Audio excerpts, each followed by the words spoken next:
चालुक्यों में कितना कर लिया था? है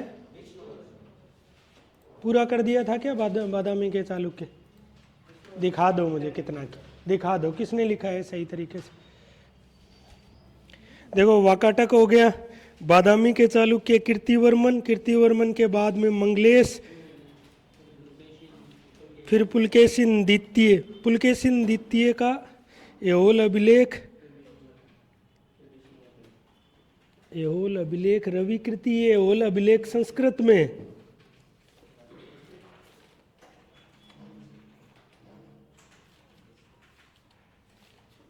ठीक है। और एहोल को लिख लो, एहोल को मंदिरों का नगर भी कहते हैं। एहोल, बादामी और पटडकल ये तीनों कहाँ है?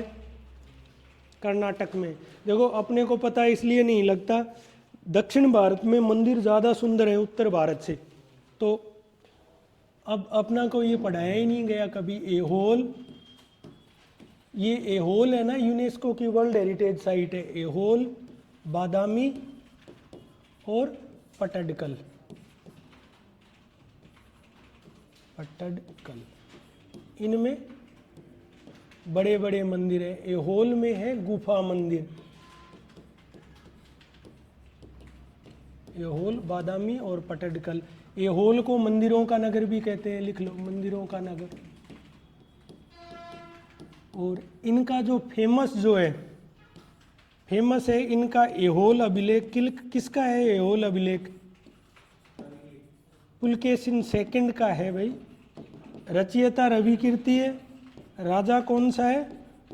पुलकेशिन सेकंड। और इसकी भाषा क्या है? संस्कृत। और इसने पुलकेशिन सेकंड ने किसको हराया था? हर्षवर्धन को हराया था, हर्षवर्धन को हराया था। और खुद किससे हार गया था? खुद हार गया था नरसिंह वर्मन से, है ना, नरसिंह वर्मन से हार गया था। महेंद्र वर्मन के टाइम तो कांची को जीत के कांची कोंडा की उपाधि धारण कर ली, लेकिन हार किससे गया? नरसिंह वर्मन से हार गया।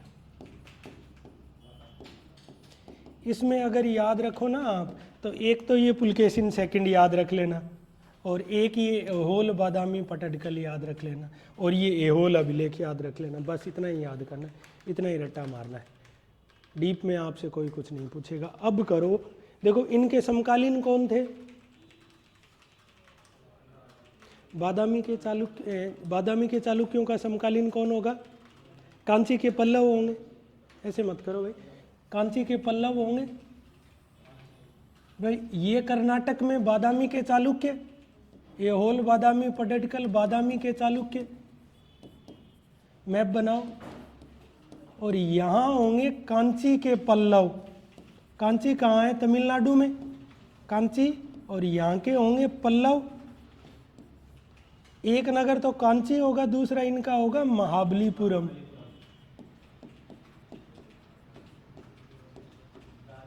और इनकी लड़ाई होगी, ये आपस में क्यों लड़ रहे थे?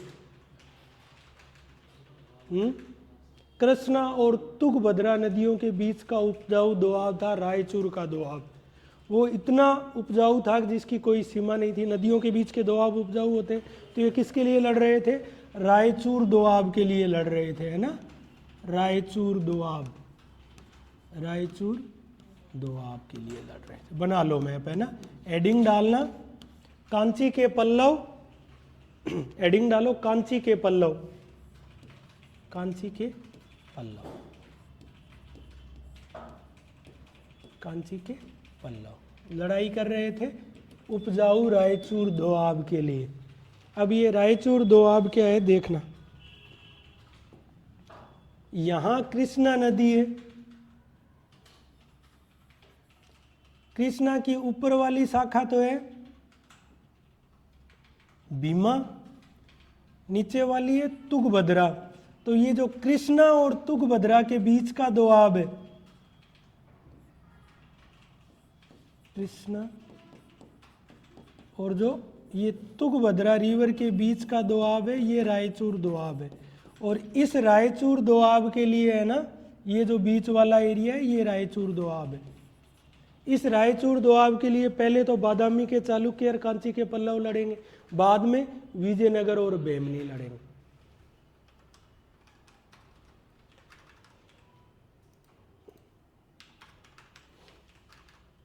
ठीक है, आया समझ।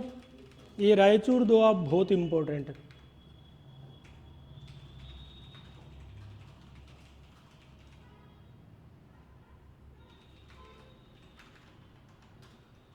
देखो बढ़े आगे, देखो अपना हेडिंग है आज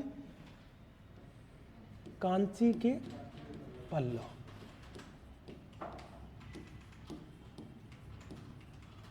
इनका समय होगा 6वीं से 8वीं शताब्दी। कहाँ थे? वर्तमान तमिलनाडु में।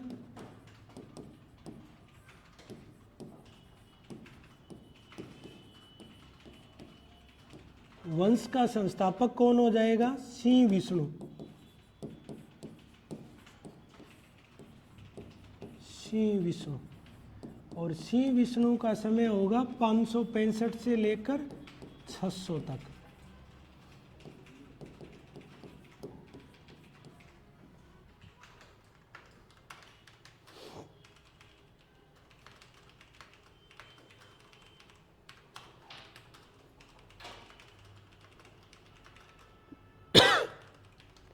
सिंह विष्णु और फेमस है। सिंह विष्णु किस बात के लिए फेमस है? इसके दरबार में रहते थे बारहवीं। बारहवीं ने कौन सी किताब लिखी थी? किरातार्जुनीयम। और ये सवाल RAS 2021 प्रीलिम्स में आया था। वो किताबें पूछी थी जिनमें महाभारत का कथानक है, तो उसमें 12वीं की किरातार्जुनीयम थी और दंडी की 10 कुमार चरित भी थी। तो 12वीं ने, इनके दरबारी कौन थे? दरबारी कवि 12वीं।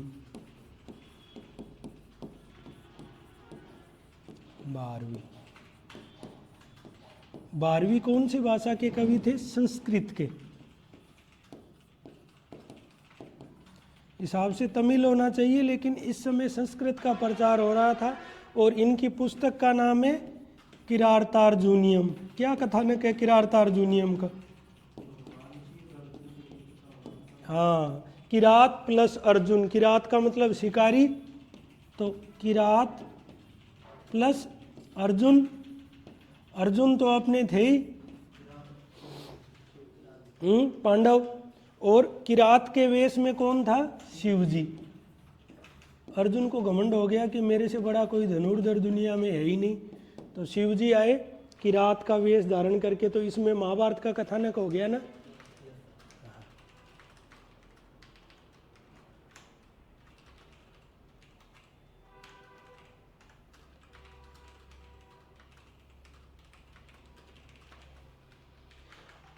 इन्होंने है ना, देखो इनके 2 जगह थी। कांची थी, राजधानी तो हो गई इनकी कांची। कांची। महाबलीपुरम में इन्होंने गुफा मंदिर बनाए। महाबलीपुरम में गुफा मंदिर या गुहा मंदिर, गुफा मंदिर, बस पहाड़ों को काट कर।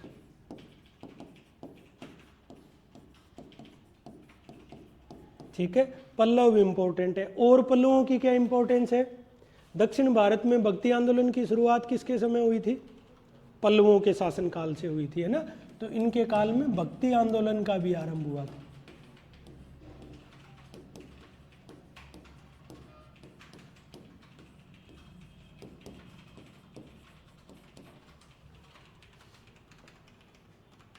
यहाँ से डायरेक्ट सवाल आएंगे। दक्षिण भारत का कोई ऐसा छूटेगा ही नहीं, कॉपी से बाहर नहीं जाएगा। और अपन बहुत कंसाइज करके पढ़ रहे हैं, एक्स्ट्रा तो पढ़ ही नहीं रहे। उसने हॉल में करवाया था। हाँ,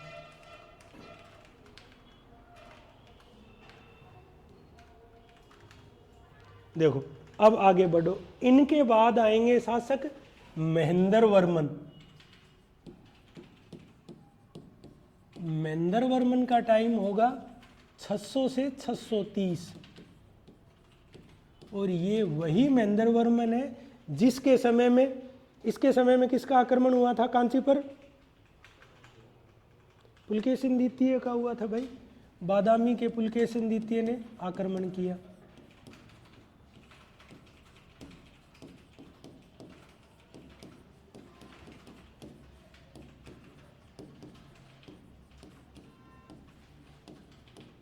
और ये फेमस हैं, देखो इनकी बहुत शानदार किताब है महेंद्र वर्मन की, क्या नाम है उसका, मत विलास प्रहसन, बहुत इंपॉर्टेंट किताब है। आइए प्री में भी पूछा है इनकी, इन्होंने खुद साहित्यकार थे तो किताब कौन सी लिखी, मत विलास प्रहसन, मत विलास प्रहसन। प्रहसन का क्या मतलब होता है?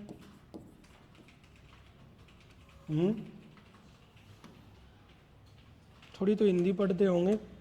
प्रहसन का मतलब होता है किसी पर व्यंग्य करना, तो इन्होंने व्यंग्य किस पर किया, बोध और कापालिक थे। कापालिक कौन होते हैं?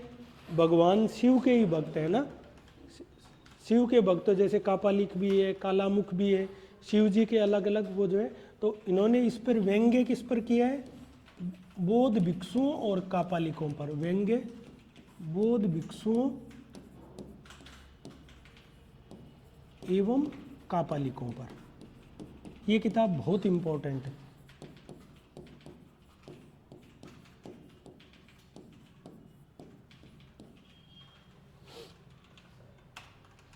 ठीक है, अब अगले इंपॉर्टेंट राजा आएंगे, इन्हीं का बेटा होगा महेंद्र वर्मन का, उसका नाम होगा नरसिंह वर्मन। उसका समय होगा 630 से 668। टाइम याद रखने की जरूरत नहीं है, कोई नहीं पूछता। देखो नरसिंह वर्मन के समय में पुलकेशिन चाव चाव में दोबारा आक्रमण करेगा और ये पुलकेशिन सेकंड को हरा देगा। पुलकेशिन सेकंड को हरा देगा।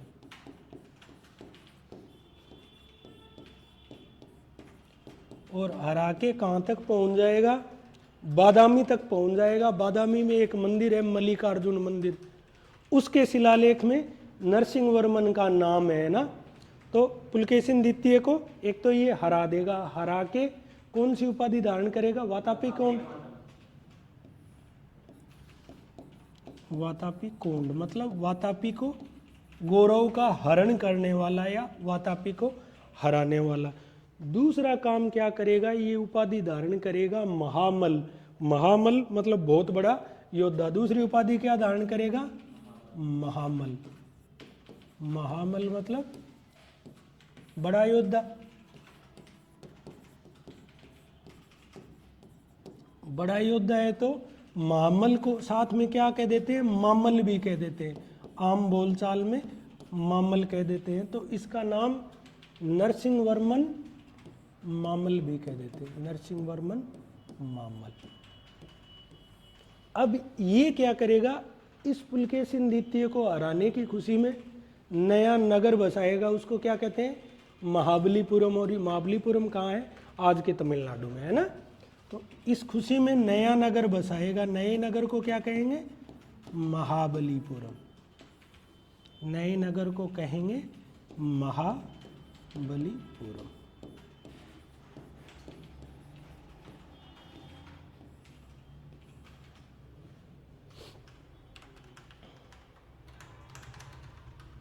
अब देखो यहाँ ये क्या करेगा, महाबलीपुरम में मंदिर बनवाएगा, रथ मंदिर। जो आरएएस प्रीलिम्स 2021 में पूछा था, एक सवाल आया था मेंस में, अर्जुन की तपस्या। तो जैसे अर्जुन, नकुल, सहदेव, धर्मराज, द्रौपदी, गणेश, इनके नाम पे अलग अलग रथ है। रथ कैसे बने, बड़ी बड़ी पत्थर की चट्टानें, उस पत्थर को वैसा का वैसा काट के रथ जैसा मंदिर बना दिया। तो वो सप्त पैगोडा बहुत फेमस है। और उस बार वहाँ क्या हुआ था, G20 का सम्मेलन हुआ था महाबलीपुरम में, तो इसलिए वो लगातार चर्चाओं में था। ठीक है, तो ये क्या बनाएगा, महाबलीपुरम में 7 रथ मंदिर बनवाएगा। महाबलीपुरम में क्या करेगा, 7 रथ मंदिर बनवाएगा। महाबलीपुरम में 7 रथ मंदिर।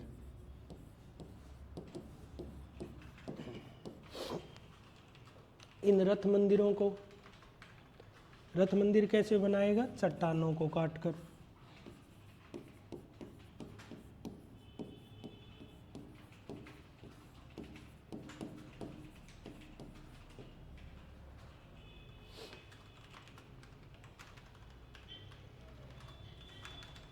ठीक है, तो चट्टानों को काट कर रथ मंदिर बनाएगा, और ये प्रभावित कौन सी शैली से होंगे? बौद्ध शैली से। बौद्ध मंदिरों को क्या कहते हैं? पैगोडा। ठीक है, तो ये प्रभावित किससे होंगे मंदिर? बौद्ध शैली से, बौद्ध शैली से। तो इनको क्या कह देंगे? इसलिए सप्त पैगोडा कह देंगे, सप्त पैगोडा।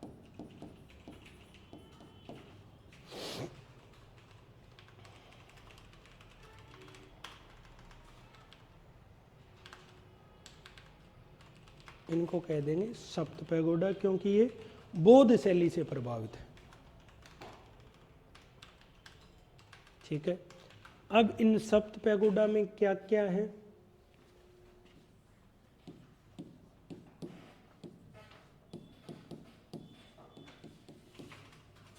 एक तो है कहाँ ये? महाबलीपुरम में।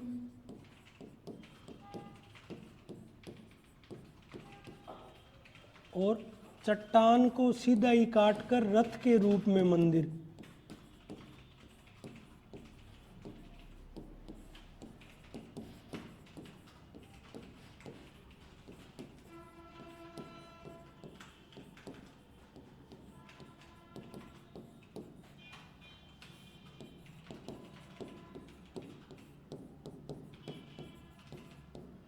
ऐसे 7 रथ हैं, 7 रथ। अर्जुन, नकुल, सहदेव, भीम, द्रौपदी, धर्मराज और गणेश रथ।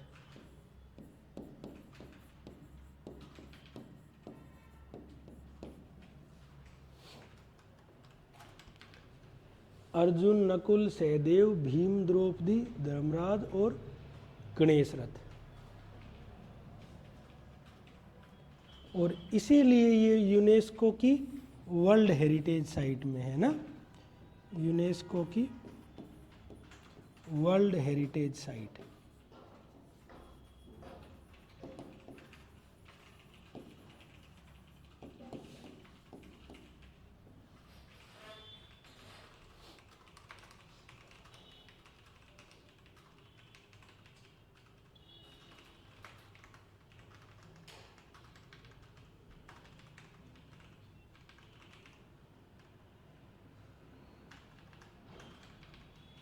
यूनेस्को की वर्ल्ड हेरिटेज साइट।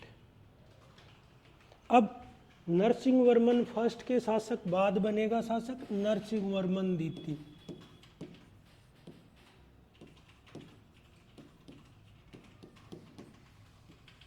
इसका समय होगा 680 से आगे बढ़ेगा ये, 680 से आगे 710 तक। नरसिंहवर्मन, और नरसिंहवर्मन के बाद शासक बनेगा नंदीवर्मन। नरसिंहवर्मन के बाद शासक बनेगा नंदीवर्मन। इन दोनों के समय में कुछ और मंदिर बनेंगे, दोनों के समय में बनेंगे। वो मंदिर कौन कौन है?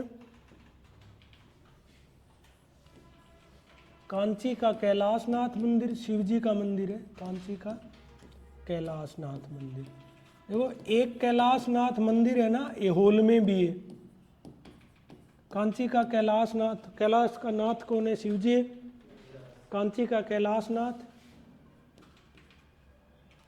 वैकुंठ पेरीमल, वैकुंठ पेरीमल। और महाबलीपुरम का शोर मंदिर।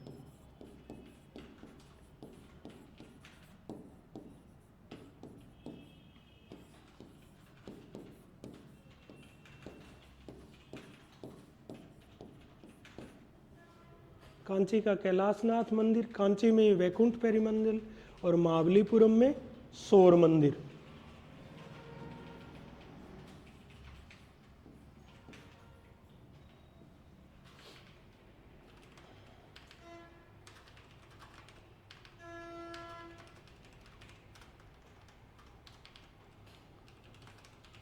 अब देखो, नंदीवर्मन के बाद में जो शासक आएंगे वो कमजोर शासक होंगे, और कमजोर शासकों के समय क्या होगा, कमजोर उत्तराधिकारी,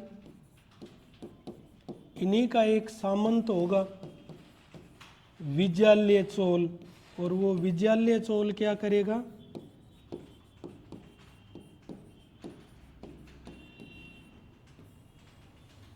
चोल वंश की स्थापना कर देगा, है ना।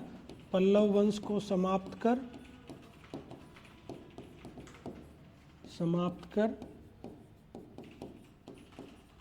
चोल वंश की स्थापना। तो चोल वंश का संस्थापक कौन हुआ, ये भी बहुत, विजयालय चोल।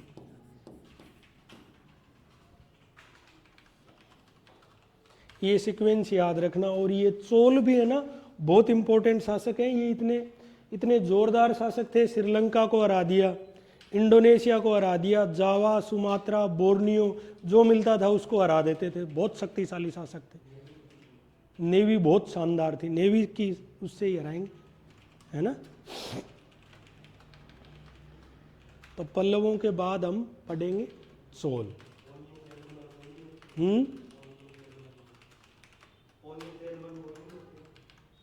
वो इनसे पहले वाले संगम युग वाले होंगे। इसमें तो आदित्य, प्रांतक, राजेंद्र, राजराज, विजयालय ये आएंगे, है ना।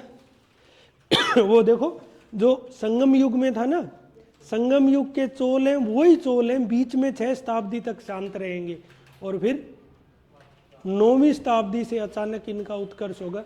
भी विजयालय की हैसियत तो एक सामंत जैसी हैसियत थी, लेकिन विजयालय के बाद में जो आदित्य और प्रांतक आएंगे वो शक्तिशाली राजा बनेंगे, ठीक है। 6 शताब्दी तक सुसुप्त अवस्था में रहे, वही है संगम एज वाले। बढ़े आगे, देखो अब पल्लवों की इंपोर्टेंस क्या हुई, पल्लव शासनकाल की देन।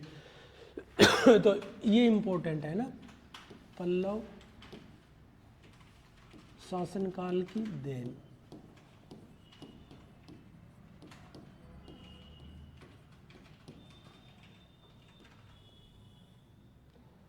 पहली देन तो है इनकी भक्ति आंदोलन का प्रारंभ।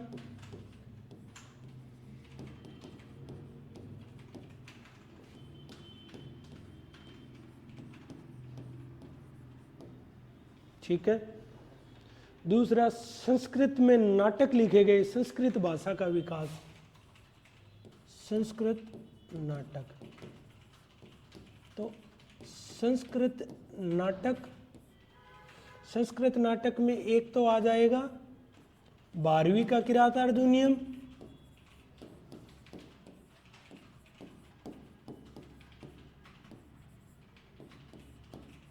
और दूसरा आ जाएगा दंडी का 10 कुमार चरित। दंडी संस्कृत के व्याकरणाचार्य थे।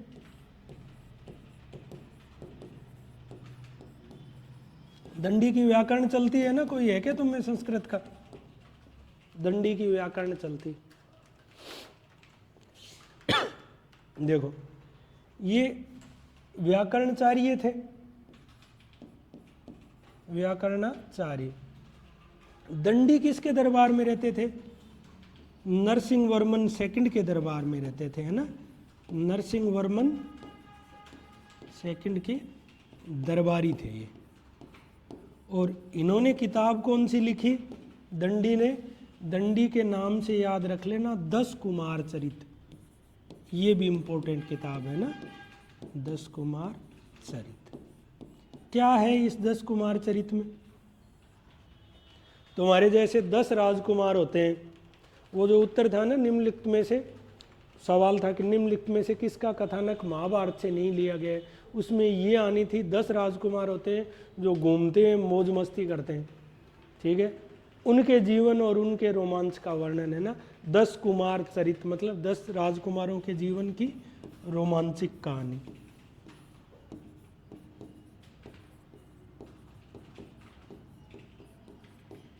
के जीवन की रोमांचक कहानी।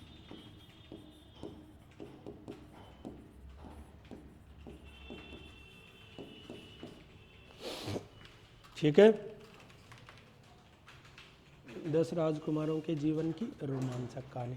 दूसरी क्या इंपॉर्टेंस है पल्लव शासन काल की, पूछे। देखो मंदिर निर्माण की 3 शैलियां थी, उत्तर भारत की नागर, दक्षिण भारत की द्रविड़, और बीच वाला जो एरिया है उसकी बेसर। नागर, द्रविड़ और बेसर। तो जो द्रविड़ वास्तुकला है उसका प्रारंभ कहाँ होता है?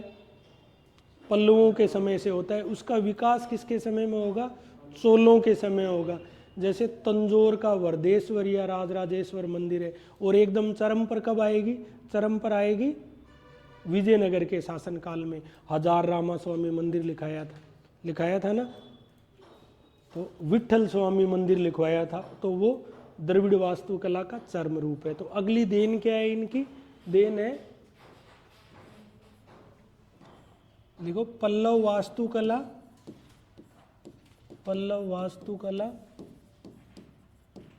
दक्षिण की द्रविड़ वास्तुकला शैली का आधार बनी।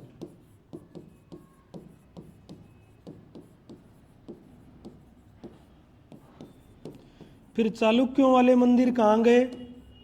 उनमें आधे मंदिर बेसर शैली के हैं, जिसमें नागर और द्रविड़ दोनों की विशेषताएं हैं, वो बेसर शैली के। पल्लव वास्तुकला दक्षिण की द्रविड़ वास्तुकला शैली के आधार बनी, और इस शैली का, द्रविड़ वास्तुकला शैली का विकास किसके टाइम हुआ? विकास प्रारंभ तो होगा पल्लवों के टाइम, विकास चोल काल में, और चरम किस में होगा? विजयनगर, जिसमें कल्याण मंडप बनने लगेंगे। विजयनगर। अब देखो तुम्हें थोड़ा थोड़ा बताता हूं नागर, द्रविड़ और बेसर क्या है, ठीक है। देखो मेंस में आ जाए ना पल्लवों की देन क्या है, तो भक्ति आंदोलन की शुरुआत लिख दी, संस्कृत नाटक लिख दिए, और ये आपने द्रविड़ वास्तुकला का आधार लिख दिया, तो पूरे में से पूरे नंबर आएंगे, कुछ भी बाकी नहीं, जबकि अपन ने कोई बहुत डिटेल में नहीं पढ़ा है। देखो क्या है नागर, द्रविड़ और बेसर। नागर शैली जो है, इसके मंदिर बने उत्तर भारत में, मंदिर निर्माण शैली है ये। तो मंदिर निर्माण शैली, अब मंदिर निर्माण शैली है तो उत्तर भारत के मंदिर कैसे होते हैं? ये तो हो गया गर्भगृह, जहाँ मूर्ति प्रतिष्ठापित होती है, गर्भगृह हो गया। गर्भगृह के ऊपर क्या होता है? शिखर होता है, हर मंदिर में होगा शिखर, और ये हो गया गर्भगृह। और चारों तरफ मंदिर में फेरी लगाने के लिए होता है, उसको क्या कहेंगे? प्रदक्षिणा पथ कहेंगे, सिंपल सा है। द्रविड़ शैली में क्या हुआ कि ये मुख्य मंदिर तो हो ही गया, ये गर्भगृह हो गया, गर्भगृह के ऊपर 7-7 मंजिले विमान बने, 7-7 मंजिले, बहुत ऊंचे, इनको क्या कहेंगे? विमान कहेंगे, और ये बहुत बड़े। प्लस क्या हुआ कि मंदिर के जो बाहर पिलर्ड हॉल होता है उसको क्या कहेंगे? मंडप कहेंगे। और ये मंडप इनमें हद से ज्यादा है, जैसे फिर से एक और ऐसा मंदिर बन गया और ऐसा विमान बन गया उसी परिसर में, और बहुत बड़े बड़े मंडप बन रहे हैं, और इस शैली को क्या कहते हैं? इसको द्रविड़ वास्तुकला शैली कहते हैं। प्लस इसमें साथ में क्या होता था? मंदिर की 4 दीवारी बहुत बड़ी होती थी, कई कई किलोमीटर में, और उस 4 दीवारी में प्रवेश करने के लिए जो प्रवेश द्वार होते थे उनको क्या कहते थे? गोपुरम।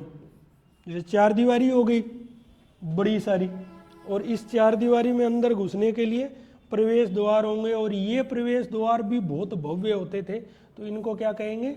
गोपुरम। और बेसर में क्या है? बेसर में इन दोनों की मिक्स विशेषताएं है ना, इनसे छोटा है साइज में, इनसे बड़ा है, तो इनकी विशेषता क्या हो गई? विमान और गोपुरम। ये क्या हुआ? विमान, और ये हो गया जो जिससे प्रवेश करते हैं वो गोपुरम। प्लस दक्षिण भारत के मंदिर लिविंग टेम्पल थे, जैसे अपने यहाँ जैसलमेर के किले में आज भी बहुत लोग रहते, बहुत बड़ा एरिया, लोग रह रहे हैं वहाँ। जोधपुर वाले किले के एरिया में लोग रह रहे, तो ये लिविंग टेम्पल थे। ये हो गया। अब देखो फटाफट है ना, इनके मंदिर निर्माण की शैली को अपन पूरा करते।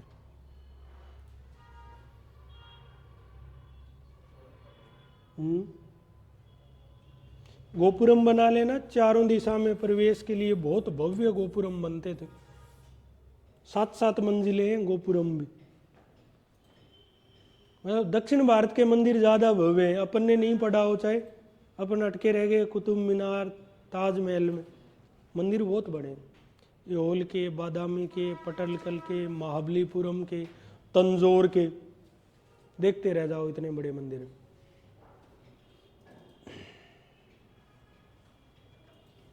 लिखा दूंगा, आर्ट एंड कल्चर अलग से करवाऊंगा, चिंता मत करो।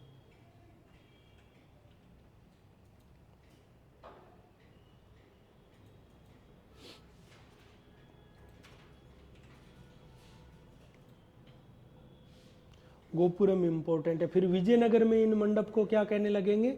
कल्याण मंडपम कहने लगेंगे, है ना।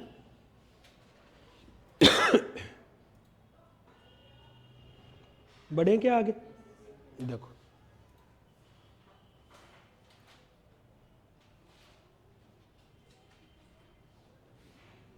आरएएस के और सिलेबस में नाम से दे रखा है, चोल, चालुक्य, पल्लव, नाम से दे रखा है तो सवाल फिर वहाँ से पूछेंगे ही पूछेंगे सिलेबस में स्पेशली। और विजयनगर स्पेशली मेंशन है, इसलिए विजयनगर से हर बार प्री में सवाल आता है, हर बार।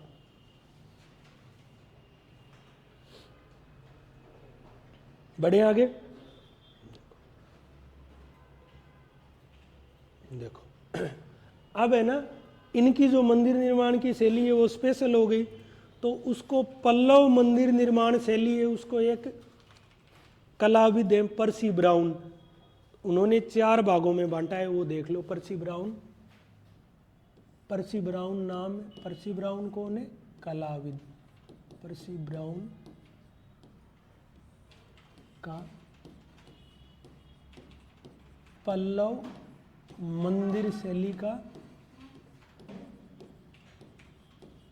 वर्गीकरण। मान लो मेंस में सवाल आ जाए कि पल्लवों की मंदिर शैली बताओ, तो अपन रिवाइज कर लेते हैं। तो 4 भाग है इसमें। फर्स्ट भाग में तो क्या बने? गुफा मंदिर बने। गुफा मंदिर किसके समय बने? सिंह विष्णु और महेंद्र वर्मन के टाइम।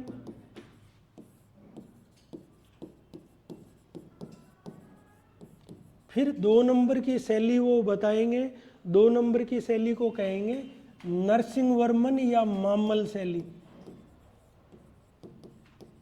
नरसिंह वर्मन प्रथम, और इस शैली को क्या कहेंगे? मामल शैली। और मामल शैली में क्या बने? सप्त पैगोडा बने। सप्त पैगोडा बने।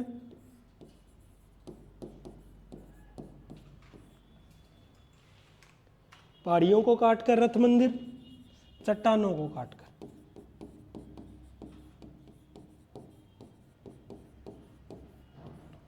चट्टानों को काटकर बने रथ मंदिर। और ये रथ मंदिर एज इट इज लिख देना भाई, लिखवा चुका।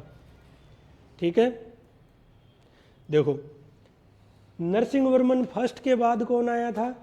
नरसिंह वर्मन द्वितीय। और नरसिंह वर्मन द्वितीय का उपाधि क्या थी? राज सिंह। तो उसको कहेंगे नरसिंह वर्मन सेकंड को, वर्मन सेकंड को कह देंगे राज सिंह। प्लस साथ में आ जाएगा नंदी वर्मन, साथ में आ जाएगा नंदी वर्मन को बाद में करते। नरसिंह वर्मन राज सिंह के समय कौन कौन से टाइम बने मंदिर बने? कांची का कैलाशनाथ,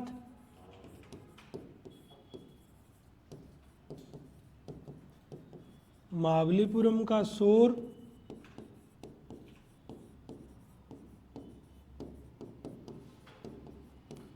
शोर मंदिर, और कांची का ही वैकुंठ पेरीमल मंदिर। और ये पूरे किसके समय में हुए? जैसे वैकुंठ पेरीमल पूरा हुआ था नंदी वर्मन के समय में, तो अगली चौथी शैली कौन सी आ जाएगी? नंदी वर्मन शैली। और इस शैली में देखो, मेरी बात सुनो, इस शैली में छोटे मंदिर बनेंगे।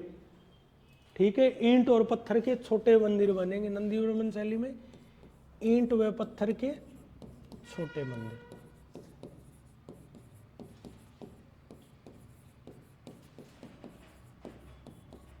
ये चौथी शैली हो गई नंदी वर्मन शैली। तो चौथी नंदी वर्मन, तीसरी नरसिंह वर्मन या राज सिंह, सेकंड नरसिंह वर्मन या मामल, और फर्स्ट जिसमें गुफा मंदिर बन रहे हैं। तो ये है पल्लव मंदिर शैली का वर्गीकरण परसी ब्राउन के अकॉर्डिंग। देखो इसमें एक